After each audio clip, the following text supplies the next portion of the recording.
Hello दोस्तों, welcome to our channel let's study. आज हम लोग कुछ 2D आकृति का क्षेत्रफल और परिमाप के बारे में बात करेंगे। तो सबसे पहले हम लोग त्रिभुज के बारे में जानते हैं कि त्रिभुज का क्षेत्रफल क्या होता है। तो सबसे पहले त्रिभुज क्या होता है, तो 3 भुजाओं से घिरी हुई आकृति को त्रिभुज कहते हैं। तो हम लोग पहले त्रिभुज का क्षेत्रफल जानते हैं।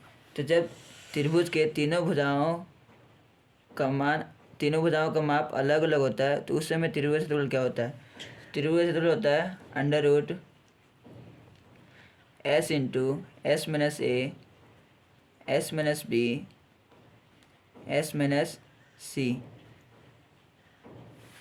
जहाँ ए बी और सी त्रिभुज की भुजाएं है और एस अर्थ परिमाप है एस बराबर A plus B plus C by 2। दूसरा फॉर्मूला समद्विबाहु त्रिभुज का क्षेत्रफल। समद्विबाहु त्रिभुज का क्षेत्रफल क्या होता है। समद्विबाहु त्रिभुज पहले कहते किसको, तो वैसे त्रिभुज जिसका सिर्फ 2 भुजा बराबर होता है उसे समद्विबाहु त्रिभुज कहते हैं। तो इसका फॉर्मूला होता है 1/2 गुना आधार गुना ऊंचाई। तीसरा समबाहु त्रिभुज क्षेत्रफल। समबाहु त्रिभुज एक ऐसा त्रिभुज है जिसकी सारी भुजाएं बराबर होती है। उसका फॉर्मूला होता है √3/4 ए स्क्वायर, जहाँ ये इज इक्वल टू त्रिभुज की भुजा।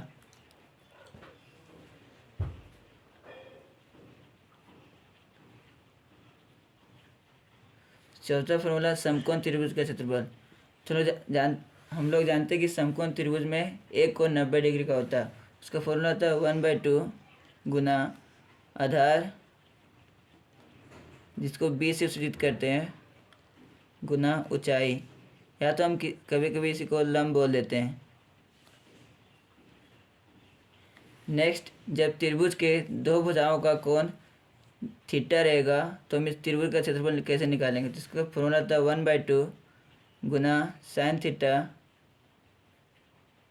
गुना ए बी गुना ए सी।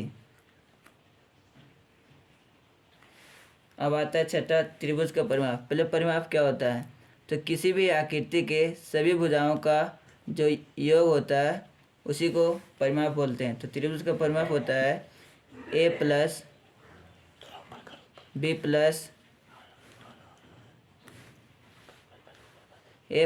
प्लस सी, जहाँ ए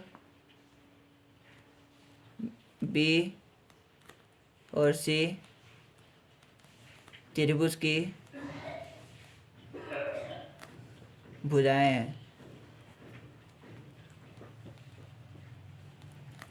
और एक होता है अर्थ परिमाप। परिमाप का आधा एस बराबर, जिसको ए सूचित करते हैं, एस बराबर A plus B plus C by 2। ये सारे त्रिभुज का क्षेत्रफल का सूत्र है। त्रिभुज का पहला क्षेत्रफल था कि under root S into S minus A S minus B S minus C, जहाँ एस त्रिभुज का अर्थ परिमाप है। इसको हीरोन का सूत्र भी कहते हैं। हीरोन का सूत्र जो कक्षा 9 में पढ़ना है। अब हम लोग वृत्त की ओर जानते हैं कि वृत्त क्या होता है, इसका क्षेत्रफल परिमाप। तो सबसे पहले वृत्त में एक सेंटर होता है जिसको केंद्र या तो सेंटर के नाम से जानते हैं। तो वृत्त का व्यास मतलब होता है कि वैसी रेखा जो वृत्त के 2 छोरों को केंद्र से होकर गुजरती है। यह हमारा वृत्त हो गया, व्यास हो गया, जिसको डी से सूचित करते हैं। और व्यास का आधा त्रिज्या होता है। यहाँ से यहाँ तक जो लेंथ होता है उसी को त्रिज्या या तो आर बोलते हैं। तो वृत्त का व्यास होता है 2 गुना त्रिज्या। नेक्स्ट, वृत्त का क्षेत्रफल। वृत्त का क्षेत्रफल पाई आर स्क्वायर, जहाँ आर वृत्त की त्रिज्या है। वृत्त की परिधि 2 पाई r।